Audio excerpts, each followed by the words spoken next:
Bem-vindo ao encontro de redenção. Que nessa noite o Senhor possa falar com você e que você possa entregar toda a adoração àquele que é único de receber o louvor. Amém?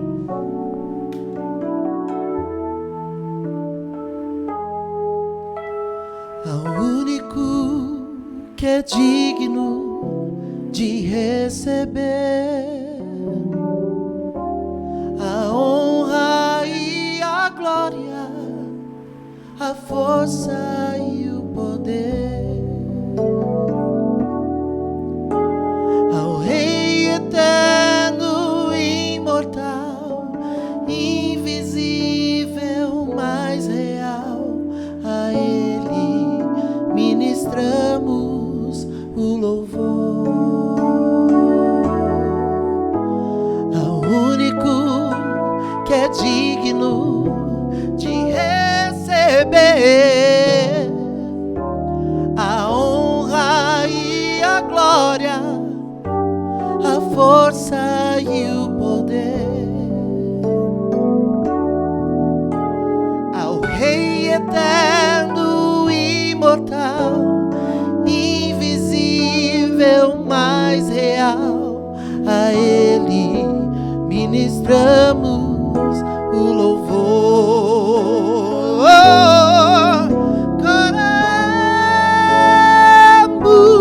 Coramos a Ti, ó Rei Jesus. Coramos a Ti, ó Rei Jesus. Adoramos o Teu nome, nos rendemos aos Teus pés, consagramos todo o nosso ser a Ti. Coramos a Ti, ó Rei Jesus. Coramos a Ti, ó Rei Jesus. Adoramos o Teu nome, nos rendemos aos Teus pés, consagramos todo o nosso ser a Ti. Consagramos todo o nosso ser a Ti. Consagramos todo o nosso ser a Ti.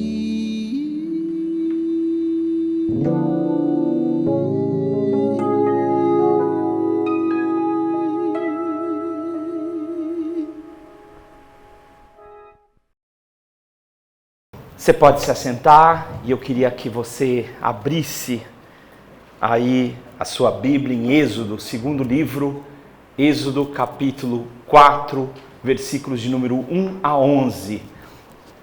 Então, a gente vai projetar, mas a sua Bíblia, ela é muito bem-vinda sempre para você fazer suas anotações, né? Para você estar perto, isso é muito bom. Êxodo capítulo 4, versículos de número 1 a 11. Quero compartilhar com vocês que nos últimos anos eu tenho tentado entender essa circunstância e de quando em quando eu volto para esse texto e continuo tentando entender essa circunstância. Vou pedir para vocês dois virem para cá, viu? Vocês dois, senão vira um jogo de tênis para mim. Mais perto fica mais fácil aí. Respondeu Moisés: mas eis que eles não crerão, nem vão dar ouvidos à minha voz. Pois eles dirão: o Senhor não te apareceu. Perguntou-lhe o Senhor: o que é isso que você tem na mão? Respondeu-lhe: um bordão. Só para explicar para vocês, o pastor ele tem geralmente um cajado e ele tem uma espécie de, lembra um bastão de beisebol, abaulado na frente e vai afinando. Essa é uma ferramenta que ele usa para atirar nos animais, é o bordão, tá?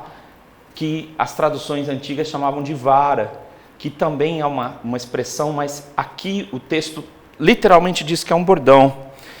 Então ele disse, lançam na terra. Ele lançou na terra e o bordão virou uma serpente. E Moisés fugia dela. Disse o Senhor a Moisés, estende a mão, pega-lhe pela cauda. Não é uma boa ideia, viu, gente? E ela se tornou um bordão, para que creiam que te apareceu o Senhor, Deus de seus pais, Deus de Abraão, Deus de Isaque e Deus de Jacó. Disse-lhe mais o Senhor, agora mete a tua mão no peito. Ele o fez e tirando-a, eis que a mão estava leprosa, branca como a neve. Disse ainda o Senhor, torna a meter a mão no peito. Ele a meteu no peito novamente, e quando a tirou, eis que a havia tornado como o restante de sua carne. Se eles não crerem, nem atenderem à evidência do primeiro sinal, talvez crerão na evidência do segundo. Se eles não crerem mediante estes dois sinais, nem te ouvirem a voz, tomarás das águas do rio e as derramarás na terra seca. E as águas que você tomar do rio, elas vão se tornar em sangue sobre a terra. Então disse Moisés ao Senhor, Senhor, eu nunca fui eloquente. Moisés escreveu o 5º livro, que é o livro dos discursos, chamado Deuteronômio. Tem alguns discursos deles compostos no livro de Deuteronômio. Se você vai acreditar em Moisés ou não, mas está aí o livro dos discursos. Você vai ver os discursos feitos em vários lugares. Virou o livro de Deuteronômio, o 5º livro. Não fui eloquente nem antes, nem depois que você falou com teu servo. Eu sou pesado de boca e pesado de língua. Respondeu-lhe o Senhor, quem fez a boca do homem? Ou quem faz o mudo, o surdo, ou o que vê, o cego? Não sou eu, Senhor? Gente, quando esse texto foi escrito, Moisés está vivendo um dos momentos mais difíceis da vida dele, eu acredito. Ele está com 80 anos e eu podia ter trazido para vocês algumas imagens da Península do Sinai, mas eu achei uma bobagem, eu vou te explicar por quê. O Egito era glamuroso, era Oscar Freire, sabe? Algumas ruas para baixo, é mais ou menos isso. Era um lugar glamuroso, era o lugar da maquiagem, né? Das roupas bonitas, da Cleópatra, que ainda vai nascer no futuro. O Egito estava cheio de encantos. E o Egito era uma das nações mais poderosas na época. Poderosa militarmente, você sentia a Rússia, sabe? Os Estados Unidos. Eles eram muito poderosos. A Península do Sinai não tinha nada. É um lugar que mistura pedra e areia. Então, se você tiver um tênis novo, a Península do Sinai é um bom lugar para o seu tênis deixar de ser novo. Ele vai desgastar-se rapidamente por algumas questões. Um dos lugares de temperatura mais alta, de sensação térmica mais alta do mundo é o deserto de Judá, onde fica a Península do Sinai, onde fica o Monte Sinai. E eu não estou fazendo uma viagem com vocês, só para você ter uma ideia. Moisés era uma pessoa que vivia num palácio, a gente já falou disso alguns cultos atrás, e agora ele está sozinho, pastoreando ovelhas, e ele encontra um arbusto comum chamado sarça, e o arbusto pega fogo, mas não se queima. Moisés sabe que ele está tendo uma visão sobre Deus e sobre o plano de Deus, e Deus fala para ele, olha, se você está achando que você está numa igrejinha dessas de milagre fajuto, tira a sandália dos seus pés, muda o seu estilo de vida, porque está perto de Deus agora. E Moisés não só tirou a sandália, como colocou o rosto dele no chão, olhando para trás, com medo e com bom sentido. E aí, todos os milagres que vão libertar o povo de Deus estão para nascer. Tá? Em primeiro lugar, eu queria compartilhar com vocês sobre o nascimento do milagre. É o tema que a gente vai abordar hoje. Vamos voltar aí? Já estamos já no primeiro aspecto. Ele está indo mais rápido que eu, cara. Daqui a pouco já acabou. Vamos voltar no começo, antes dos textos aí. O nascimento do milagre. Está para nascer o milagre, mas já era para ter nascido, porque Moisés está com 80 anos, ele está cansado. E quando Deus vem encontrar com Moisés, fala, tá bom, agora chegou a hora.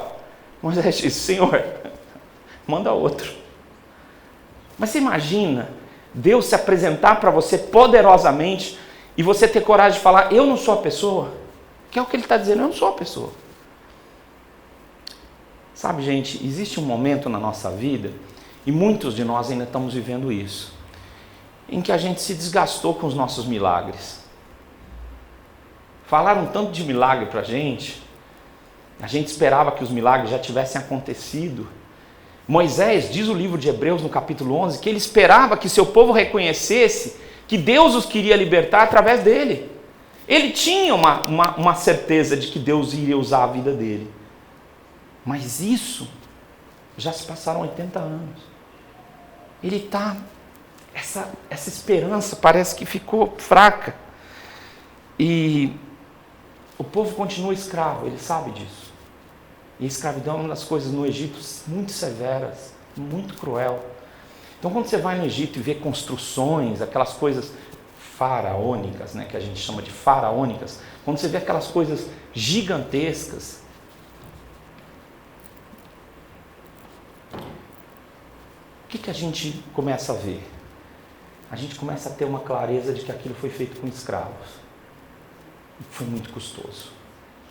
Isso aconteceu antes de Moisés. Isso aconteceu depois que Moisés saiu do Egito. E por 40 anos isso continuou acontecendo. Por 40 anos. Agora já faz 80 anos que Moisés está à espera desse milagre. Mas ele não entendeu como é que esse milagre vai acontecer. E aí Deus faz uma pergunta das mais simples.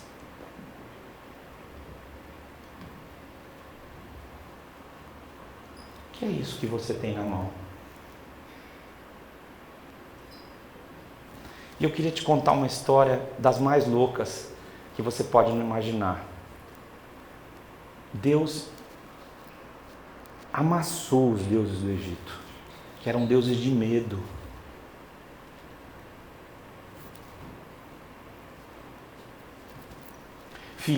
Filho, por favor, você tem que sentar, filho, ou então voltar para as crianças, por favor, tá bom? Um recado para você? Tá bom. Sempre as crianças são mais bonitinhas do que eu, né? Aí fica desleal. É o lanche, né? Tá bom, depois a gente vê isso. Sempre é uma concorrência desleal, tem que parar, chega uma hora que eu não dou conta. Depois dos comerciais, então, do lanche das crianças, voltamos aqui. Olha a situação. Os deuses do Egito, eles eram os deuses muito massacrantes, muito terríveis. Não era incomum ter oferendas humanas, oferendas ao rio. Todos os seres do Egito, a morte era cultuada. E eu não quis trazer para vocês aqui, porque eu acho uma coisa terrível. A quantidade de deuses que eles adoravam. E Deus começou a amassar os deuses deles. Ia fazer isso com milagres um após o outro. Vocês gostam da escuridão? Vocês têm medo da noite? Então eu vou mandar a noite para vocês. Vocês acham que os céus mandam? Então os céus vão cair sobre vocês. Vocês querem adorar os insetos? Eu vou mandar os gafanhotos. O Egito foi varrido pelos deuses. Mas um milagre começou de uma forma muito simples. O que você tem na mão? Um pedaço de madeira. Todos os dias da vida de Moisés, enquanto ele vivesse, ele ia olhar para um pedaço de madeira e ia lembrar de uma coisa. Que Deus pode usar qualquer coisa.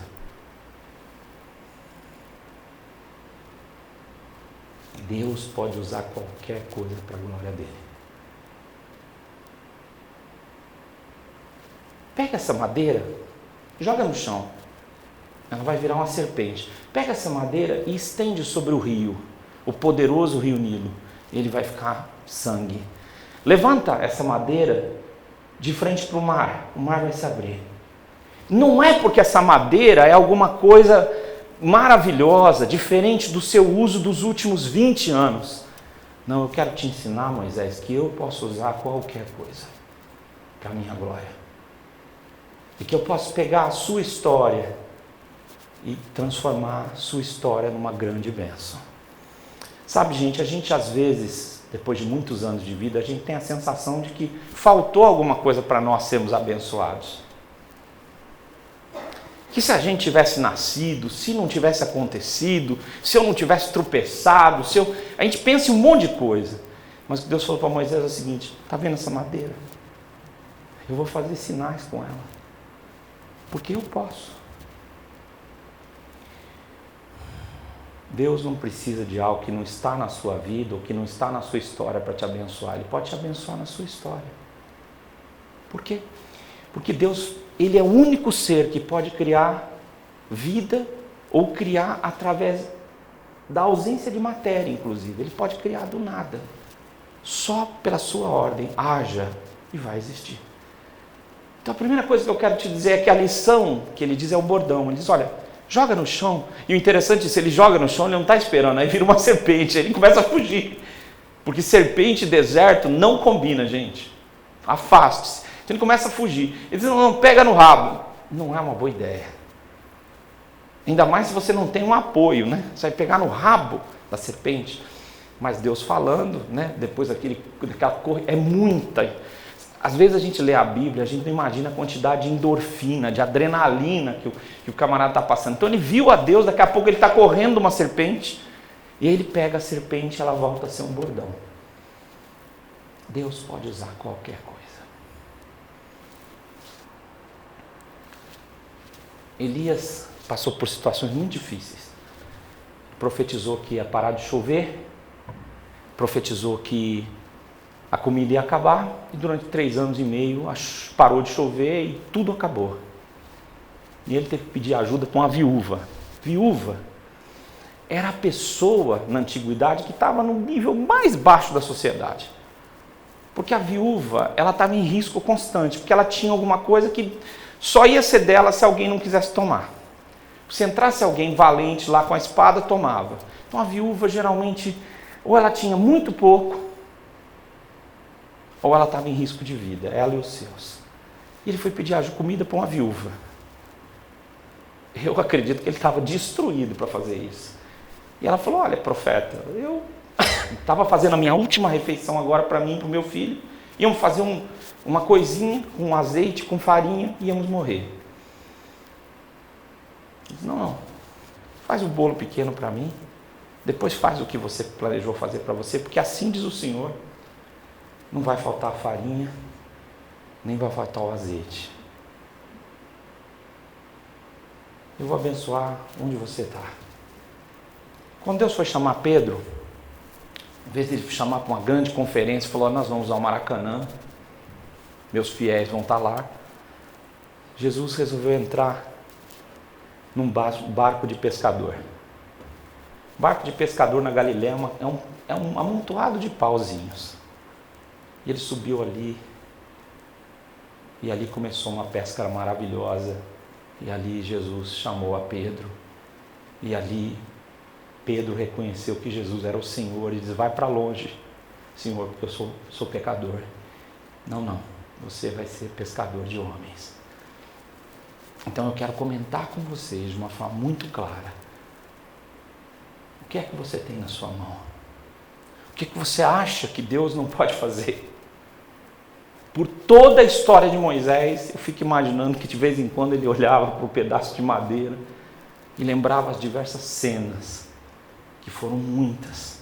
E eu queria te desafiar aí, concurso bíblico da semana, passa aí o livro de Êxodo, os capítulos, e veja os acontecimentos. Enquanto às vezes, vai lá, levanta o bordão lá, levanta.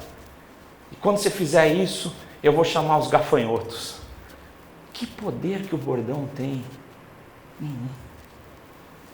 Eu e você também não somos poderosos, mas Deus pode usar qualquer pessoa e qualquer coisa para a sua glória.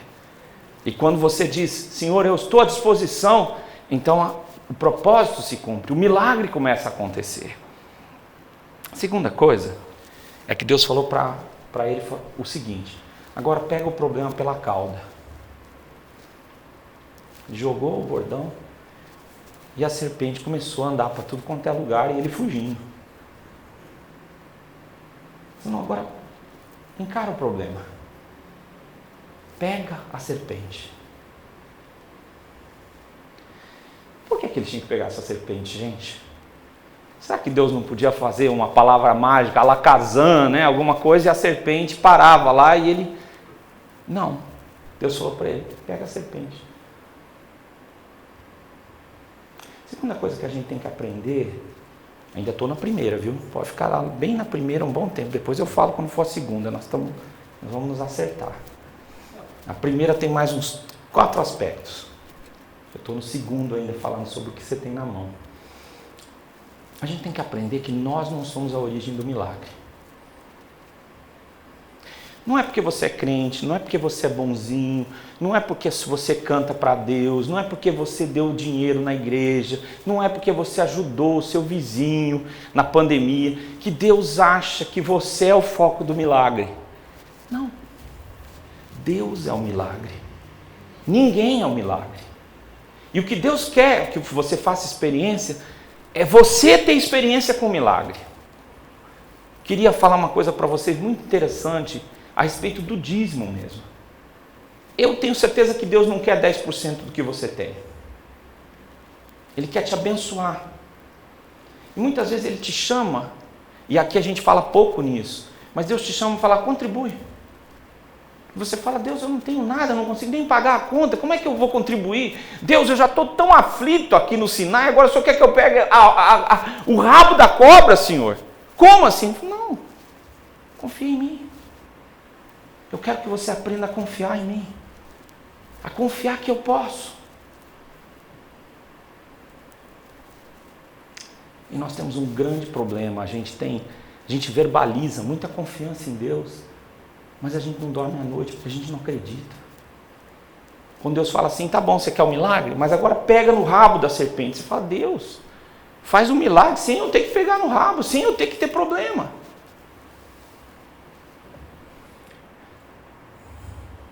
Eu lembro que eu estava na periferia e eu comecei a falar sobre o papel da igreja na cidade.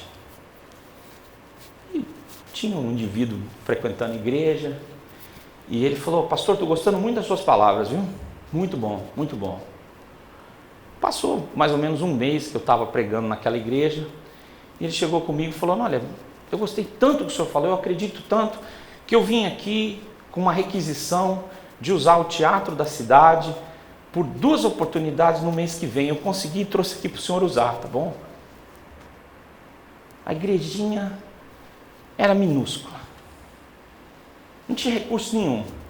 E não tinha, inclusive, tantos talentos quanto estão sentados aqui hoje. Não tinha mesmo. E eu fui para casa com... O teatro era 800 pessoas sentadas, com ar-condicionado, um negócio bonito. Não pensa que no interior de São Paulo o negócio não é bom, não, tem coisa boa. E eu fiquei falando comigo, meu Deus do céu, o que nós vamos fazer? Um cara falou, vamos marcar uma reunião com o prefeito. Nessa época eu estava na casa dos 20. Eu falei, meu Deus, o que eu vou fazer, cara? O que eu vou fazer? Bom, e a igreja era pequena e não tinha dinheiro nenhum também. E quando chegou o dia de eu ir conversar com o prefeito, eu estava meio acanhado, sabe? Porque se o prefeito falasse para mim assim, tá bom, como é que vai ser a programação? Eu ia dizer para ele, sabe, seu prefeito, era isso que eu estava pensando no caminho aqui. Eu lembro que eu estava indo lá para chegar na prefeitura. Prefeitura no interior é sempre... Tenta ser a mais bonita possível. E quando eu estava quase chegando lá, eu senti Deus falar comigo, olha bem como você vai me representar diante desse grupinho de pessoas minúsculas com as quais você vai falar. Porque eu sou grande, um grande Deus. E eu nem lembro com quem eu falei, viu, gente? Eu acho que nem foi com o prefeito. Mas eu sei que Deus falou comigo. No dia marcado, nós fizemos uma peça, fizemos um musical, coloca em aspas, né? Mas a peça foi interessante. E nós tivemos mais de 800 pessoas ali. E mais de 200 a 300 pessoas que foram à frente pedir oração. Foi um dos momentos mais incríveis na cidade. Mas Deus espera que você creia. Ele não espera que você creia porque o Egito já está de joelhos. Ele está te convidando a pegar a cobra pelo rabo. Não é porque ele não tem poder, é porque ele quer saber se você confia nele. Desculpa, gente, vou jogar mais rasgado com você. Você e eu estamos pensando se a gente vai dar R$100 para uma causa. Você acha que Deus está pensando nisso? Você acha que Deus quer os seus R$100? Vamos baixar? 50. Você acha que Ele está preocupado com isso? Deus quer saber se você confia nele, para Ele te abençoar. E mais, Deus quer saber se Ele pode confiar em você. Esse é o treino. Se você é egoísta, se você é dono de si mesmo, se Ele pode confiar em você, para Ele depositar coisas nas suas mãos. Ele pode confiar? Espero que Ele possa confiar em mim. Agora mete a sua mão dentro do seu corpo, aqui dentro da sua roupa. Ele tirou e a sua mão estava leprosa. A lepra, a hanseníase, é a perda de sensibilidade. Eu não acho que Moisés teve tempo para fazer uma avaliação uma avaliação da perda de sensibilidade da mão dele. Mas ele olhou a aparência dela, era de uma mão coberta de lepra. Uma das doenças mais assustadoras da antiguidade. E Deus falou para ele, põe a mão de volta. E se tem uma coisa que a pessoa fazia na antiguidade, era para a doença não se espalhar, o que é um mito também, ele não tocar em outras partes do corpo. Muito bem, Moisés fez isso e a sua mão voltou ao normal. Deus é a cura. Deus é a cura. Para toda escravidão, para toda dureza, para toda coisa errada que aconteceu com a gente, para toda perda de sensibilidade espiritual, material, Deus é a cura. E Moisés iria com uma mensagem muito clara: quem pode curar o meu povo sou eu. Quem pode operar maravilhas sou eu. Não é você. Quem cura sou eu. Às vezes a gente quer fazer uma espécie de terapia espiritual, sabe? Com os irmãos, vem à igreja. Eu queria dizer que às vezes a igreja ajuda, às vezes ela atrapalha. Muitas vezes ela atrapalha. Se você precisa de cura, seja curado. Eu falei uma coisa semana passada e eu vou repetir. Infelizmente, falei isso, quero repetir de novo, porque isso eu falei e ficou ecoando na minha cabeça, então eu queria trazer isso para você. Muita gente que está sem igreja e que de repente está magoado com coisas que aconteceram com ele no passado, ele continua replicando aquelas mesmas coisas que ele viveu. Então, por exemplo, se era piadinha gospel, ele continua fazendo piada gospel. Ou seja, ele é o vírus em outro lugar. Ele não aprendeu a ser curado. Então ele viu um monte de defeito, viu coisas abusivas acontecendo na igreja, e agora ele é um perpetuador disso. Não tem máscara para isso, viu, gente? Tem que cair a máscara. Tem que ver isso ser interrompido na nossa história. Precisamos ser curados. Deus não maqueia, Ele cura. O que você tem na mão? Você tem cura na sua mão. Eu acho complicado você entender que o mesmo Jesus, em Mateus 10:10, que mandou a gente ir pregar o Evangelho, também ordenou que a gente curasse os enfermos. Nós temos que orar pelos enfermos. Se você está enfermo também espiritualmente, você precisa de cura. Sua família precisa de cura. Não desista, mãe, pai que estão presentes aqui, familiares, de orar por cura para sua casa, mas de orar por cura para você também. Não continue sendo um vírus que se espalha, falando coisas horríveis, continuando uma história que já devia ter terminado. Receba perdão, receba transformação, mude, deixe Deus mudar. Faça uma história nova. Volta para sua casa hoje e ao invés de encontrar tudo no mesmo lugar, deixe o milagre chegar lá na sua história, pelo seu imenso poder. Se eles não acreditarem no primeiro milagre, nem no segundo, você vai ter que fazer um rio de sangue. A Bíblia ela tem um fio de sangue de Gênesis a Apocalipse. É o sangue do Cordeiro. É o único recurso que nós temos. Jesus morreu a nossa morte. Eu e você não podemos. Eu e você não temos. Nós não temos suficiência. Mas foi interessante que, ao invés do lugar mais celebrado pelos egípcios, que era o Nilo, Deus transformou aquilo num rio de sangue. E aquilo era só o precurso da primeira notícia. Um rio de sangue. Queria dizer que o milagre para mim e para você é a pessoa de Jesus. É um rio de sangue. É uma vida nova que é proporcionada por meio de Jesus. E através dela tudo é possível. Tudo é possível. Tudo é possível. Acho lindo as cartas no Novo Testamento, porque eles vão contando a história de quem tinham sido aquelas pessoas, mas por causa de Jesus, porque eles foram lavados no sangue de Jesus, eles são novas criaturas. Essa é a história da nossa redenção. O que você tem na sua mão? Talvez você olhe hoje e veja tão pouco, sabe? Tão pouco na tua história. Sabe? Você olhe para isso e fale, puxa, eu não tenho nada. Pois é, mas talvez já esteja na sua história, com certeza, já está na sua história o começo do milagre que Deus quer realizar. Em segundo lugar, agora nós vamos para o segundo lugar. Ah, cara. Você é o milagre. Deus falou, vai. Disse, não, eu não. Vai. Eu não vou. Vai quem... E não teve jeito, porque o Senhor já sabia quem era Moisés e falou, Arão, vai encontrar com seu irmão, porque você vai ajudá-lo. Não quero falar mal de Arão. Arão cometeu deslizes muito graves. Ter feito um cordeiro, né, de um bezerro de ouro foi um erro muito grave. Foi um erro muito grave. Mas o que Deus queria dizer para Moisés é que eu vou fazer um milagre e o milagre é você. Como eu sou um milagre? Moisés olhava para ele e o tempo tinha passado. Não sei se de vez em quando você olha para você e fala, meu, não vai dar mais. Eu acho que Moisés sentia isso. Ao invés dos ruídos de festa do Egito, era o silêncio. Nada mais absorvível do que areia e pedra. O som desaparece no deserto. Ele não podia. Ele dizia, eu não sou eloquente, não sei falar.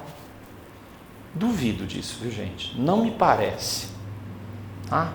Os discursos de Deuteronômio não me parecem que esse homem não sabe falar. Ele não sabe o que vai acontecer e ele não consegue mais visualizar esse milagre que o Senhor vai fazer. Mas Deus é um milagre. E eu queria te dizer uma coisa na história da fé cristã. Pessoas que se sentiam muito pequenas, que valiam muito pouco, que tinham muito pouca expectativa, mudaram o mundo. Simplesmente porque eles se renderam ao milagre. Se tem um milagre que Deus quer fazer, esse milagre tem o seu nome. É isso que o Senhor quer fazer. Quer transformar você no milagre. Quem é que deu a boca? Quem é que fez a boca? Não, mas eu não sei. Quem é que fez a boca? Não fui eu. Em Deus palavras ele está dizendo, quem é que põe palavras nas bocas das pessoas? Sou eu. Tá? Os gregos chamavam que as musas tinham esse poder de se comunicar com os poetas, que tinham outro nome para os gregos, dando para eles a palavra que eles precisavam dizer, para então ser tomados por essa poesia que era uma coisa divina dos deuses.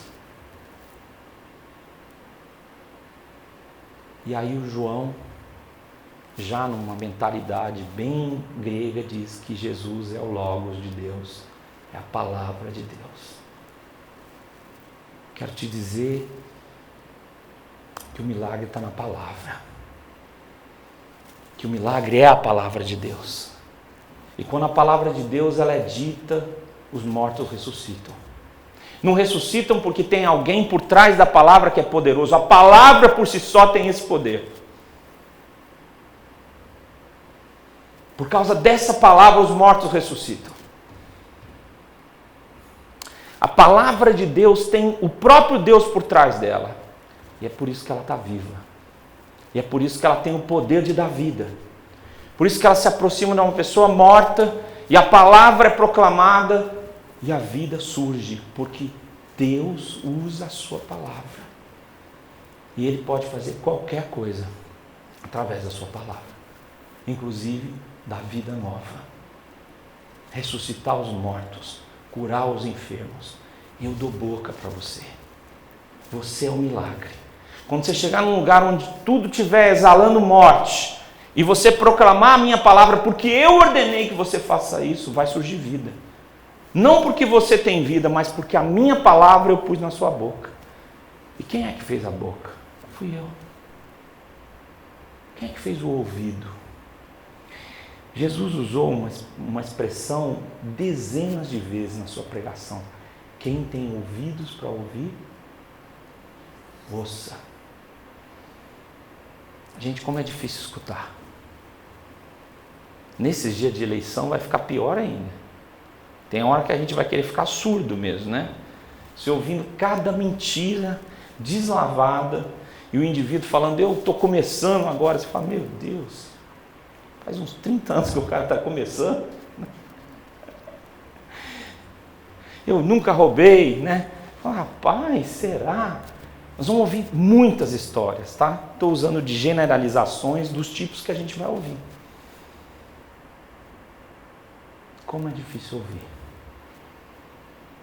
E como é difícil ouvir a Deus quando a gente já tem uma ideia de quem seja Deus. O que mais Moisés ia ter que aprender era ouvir.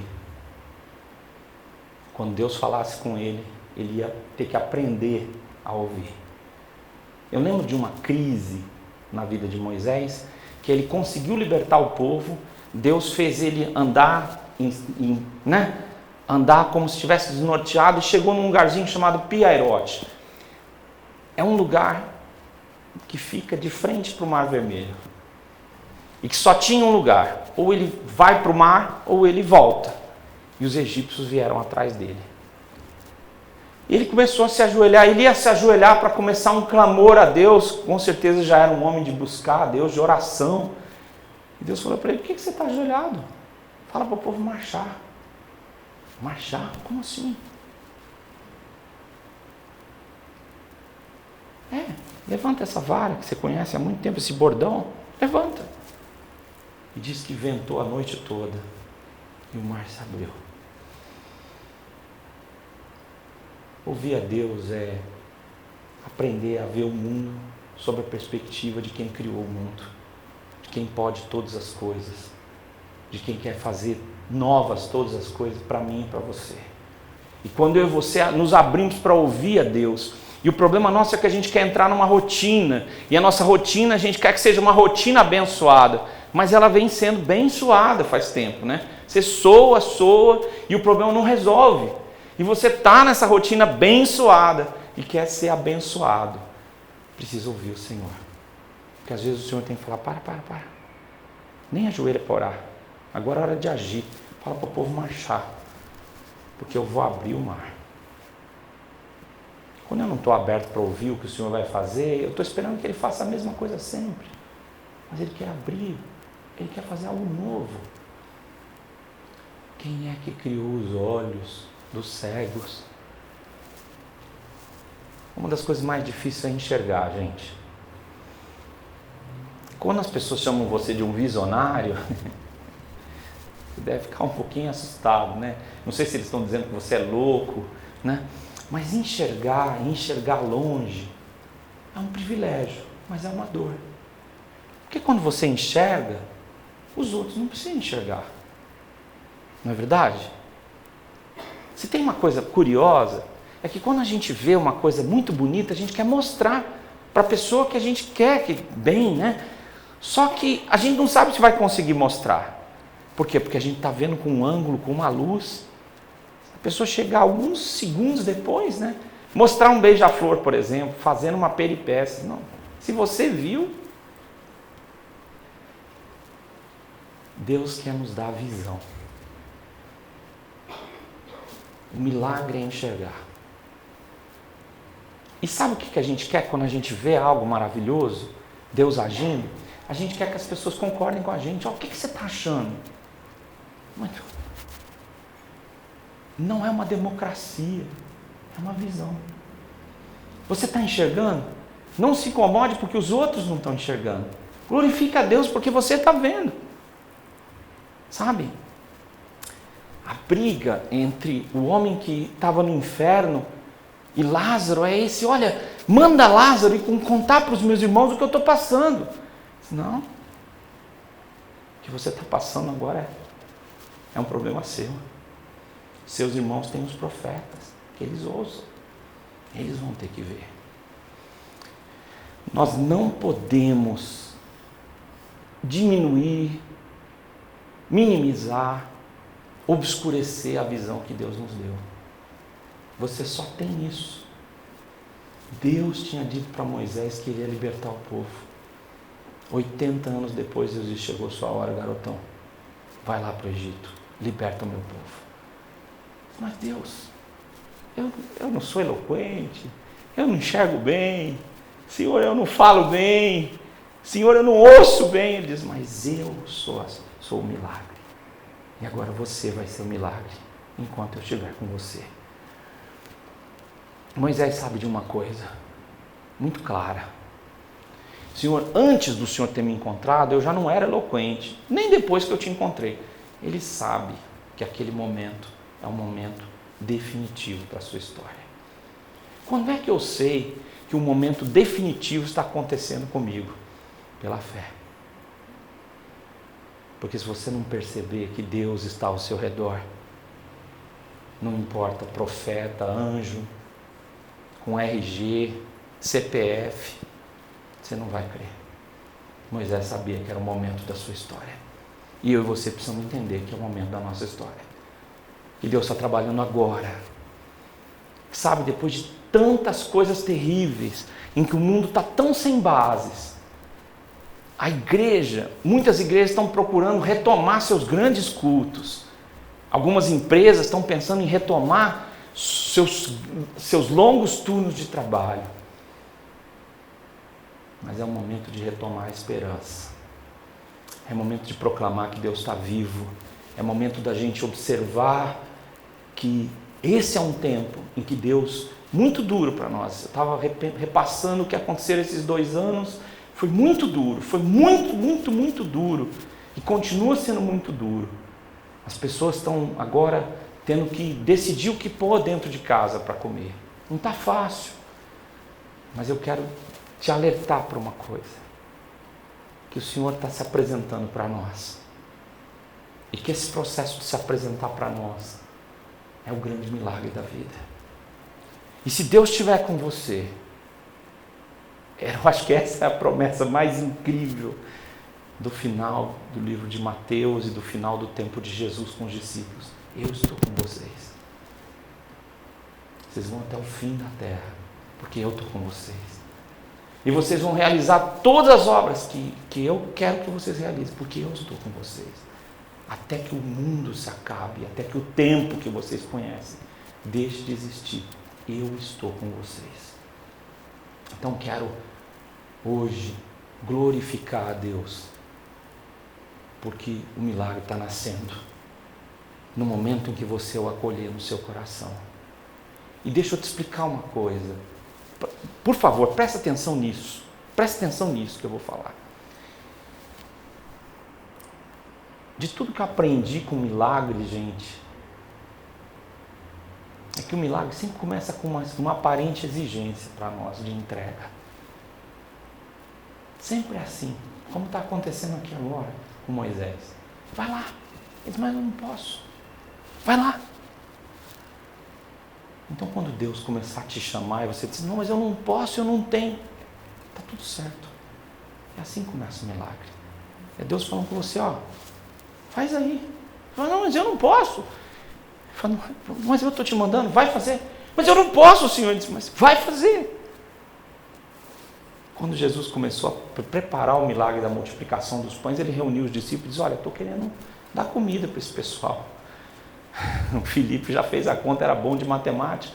Pô, mas nem um ano de trabalho não dá para pagar pão para todo mundo. E o André apareceu com um lanchinho. E Jesus disse, o milagre começou. Talvez você e eu hoje só possamos aparecer diante de Deus com um lanchinho.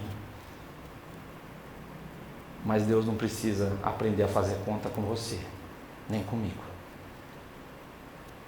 Deus não precisa da minha contabilidade, nem da sua. Deus não precisa do meu recurso, nem do seu recurso. Ele precisa da sua entrega. Ele quer o lanchinho. Mas por que Deus quer o lanchinho? Eu não sei explicar. Porque Ele não devia nos usar, Ele devia ignorar quem nós somos. Nós somos tão pequenos, tão minúsculos. Nós estamos pensando em coisa tão pequena. E Deus devia falar, tá bom, vou usar seres mais poderosos. Esses são muito pequenos. Mas Deus resolveu nos usar. Resolveu fazer de nós um milagre. E aí, não pense que você não vai ter que entrar com alguma coisa, não vai ter que tirar o lanchinho. Vai ter que colocar nas mãos de Jesus.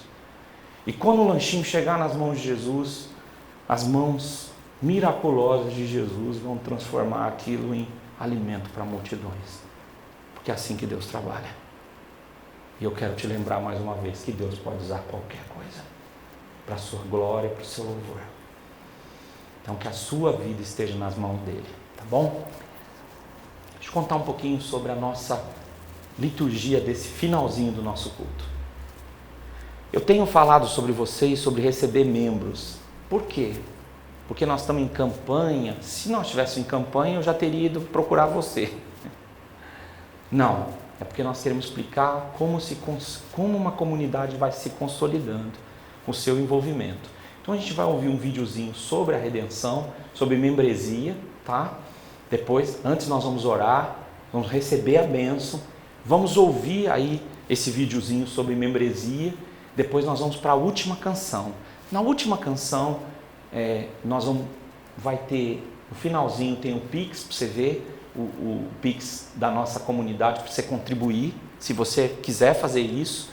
E você também pode contribuir como você quiser, tem envelopes aí, acho que tem. Estão à disposição. Porque a contribuição é um serviço cristão voluntário, abençoador. Tá bom? Vamos orar? Quero orar por você, fica de pé.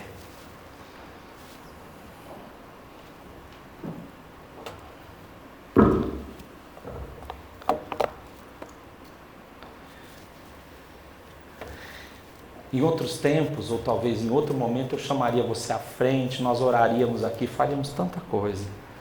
Mas hoje à noite eu disse que o milagre já está aí.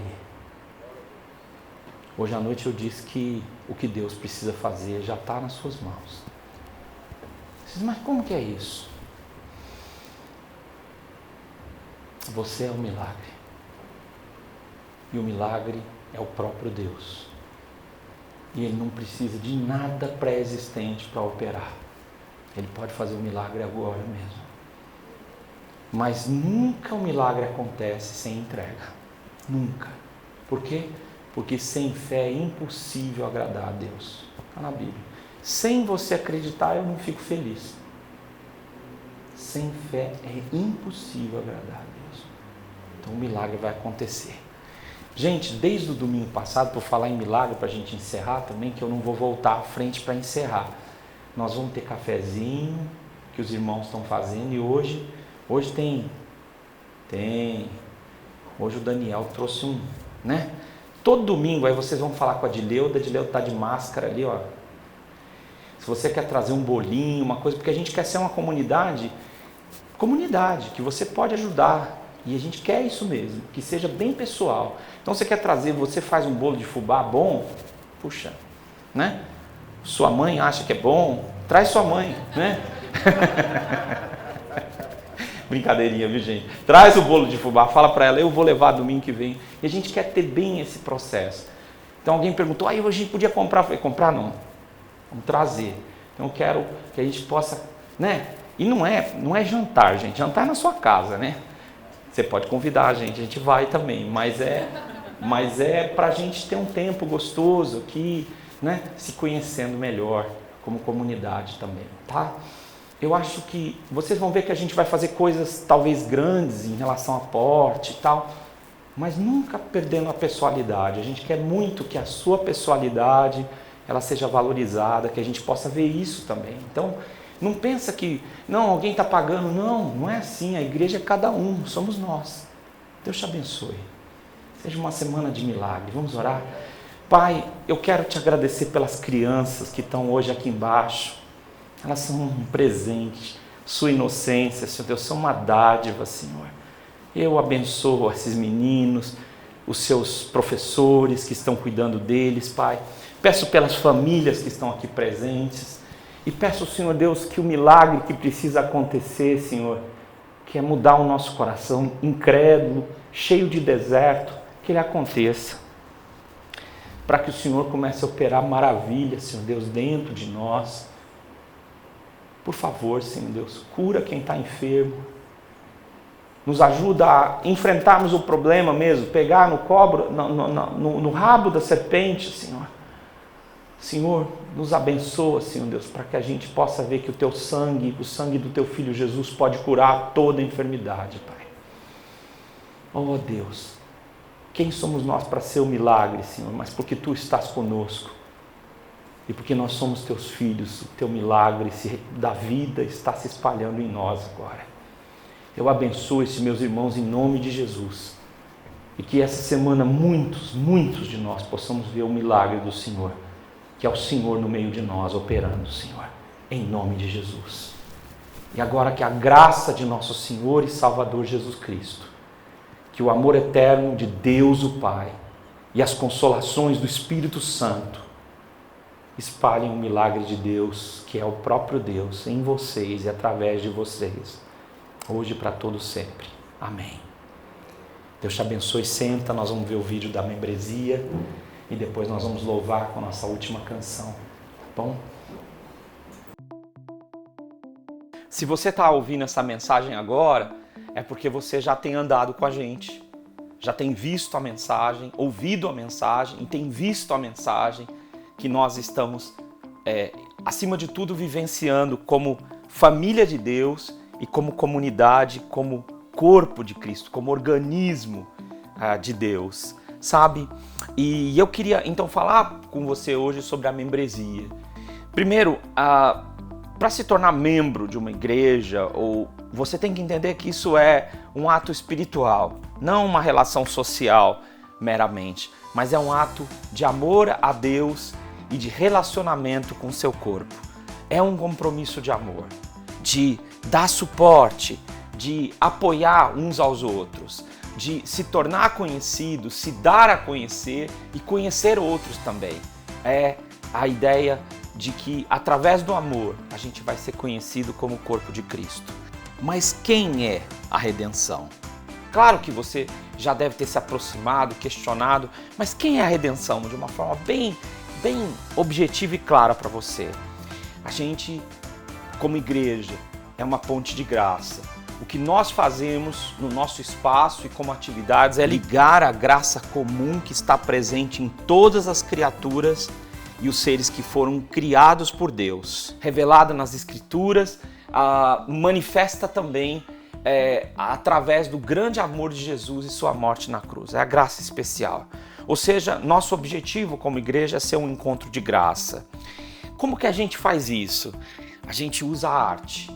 A gente crê muito que a arte é tudo que é feito com a mais alta qualidade, porque existe dedicação, entrega e a arte é o que é feito com excelência. Então nós comunicamos e procuramos comunicar o Evangelho através da arte.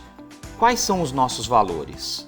Que você poderia então salientar como igreja do Senhor Jesus. Primeiro, nós somos uma igreja reformada que está baseada nas Escrituras, tá? Mas a gente não é só isso, a gente quer praticar o que as Escrituras ensinam, olhando para a cidade, vivendo o Evangelho na cidade e pregando o Evangelho para o homem em todas as suas áreas de vida, sabe? Nossos cultos e a ideia de como nós cultuamos a Deus é nos encontrarmos, mas é também onde nós estivermos, levarmos o Evangelho na nossa vida.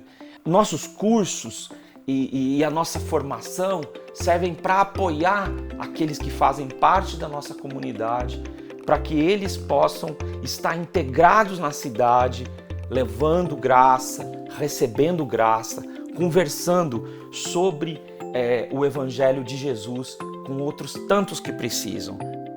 Como se tornar membro? É preciso fazer parte. Fazer parte é se envolver. Significa que você vai dar suporte de toda a natureza para que a obra que nós estamos realizando como redenção possa acontecer. Que você vai contribuir financeiramente, que você vai dedicar seus dons e talentos, que você vai se dispor a aprender, sabe? E o que a gente faz como comunidade é prestar contas para vocês de como os recursos são usados e convidar você para ser um intercessor, alguém que pode de verdade fazer parte da família Redenção e dessa forma ser um instrumento nas mãos de Deus. Se você ainda não tem certeza se quer fazer parte desta realidade, fique tranquilo. Esteja conosco e ore a Deus pedindo que Ele dirija a sua vida. Se você já tem certeza que esse é o lugar que Deus colocou você para frutificar e crescer, então procure seu pastor. Procure o pastor da Redenção, fale com ele sobre a sua membresia, sobre tudo que você quer viver conosco como corpo de Cristo. E então torne-se um membro de Redenção. Nos próximos dias, você vai ouvir já de uma das datas quando a gente recebe alguns membros e você pode fazer parte dessa família de forma visível. Vai ser de verdade uma festa de fraternidade, uma manifestação do grande amor de Deus de uns para com os outros. Redenção para cada um de nós.